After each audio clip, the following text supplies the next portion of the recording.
Everyone.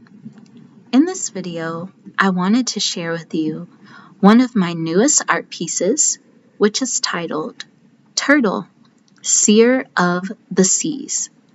I made this art piece on a 16 by 20 inch canvas.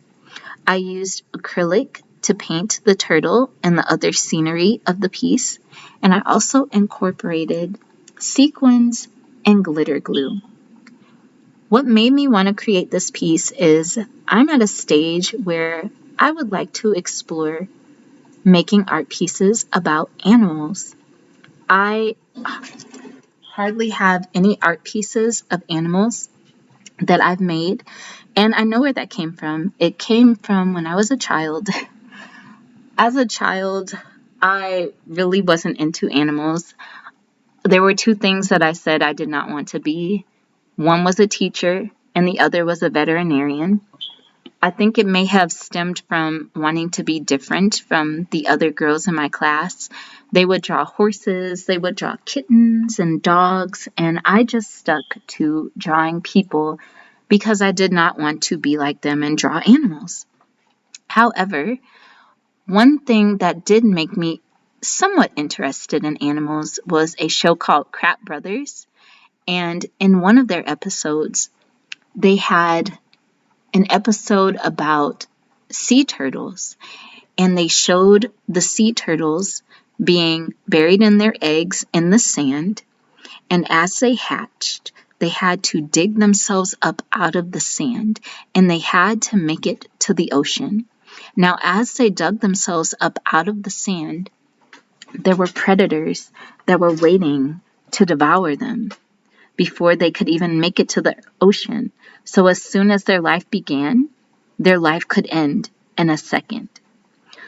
What I admire about their birth story is it's somewhat like our birth story. We'll come into this earthly plane, we'll be so innocent, and there's so many outside forces that could possibly work against us. But we have to keep our eye on the prize. We have to make it to the ocean despite all of the predators waiting to stop us from our journey. Now, I call this Seer of the Seas because I believe turtles have a lot of wisdom. Turtles can live very long lives, especially sea turtles. I've read somewhere of turtles that lived over 100 years, almost 200 years in the ocean. So just imagine all of the knowledge that they've gained, all of the things that they have seen, a century of wisdom going to the depths of the sea where even we can't reach.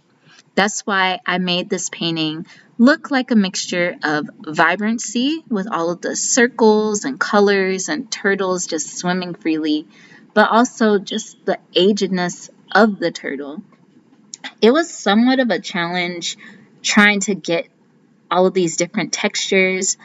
The turtle has very interesting textures because some of it is like kind of, I don't know, bumpy looking, and the others look like they're smooth because it's a shell. So it was a very fun art piece to create.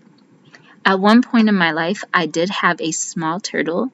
His name was Merkaba. He was a small box turtle, and I had him for maybe, I don't know how long I had him, but I released him out into Forest Park, and it was a better environment for him. He had space to swim around and be free and just be out in nature.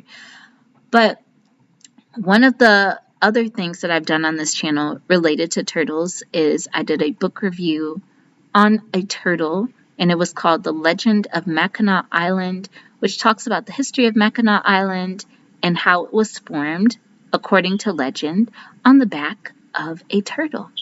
So I hope you all enjoy this art piece. I'm thinking of other animals to paint or to draw. If you have an animal that you think I should paint or draw or practice drawing, just let me know in the comments below.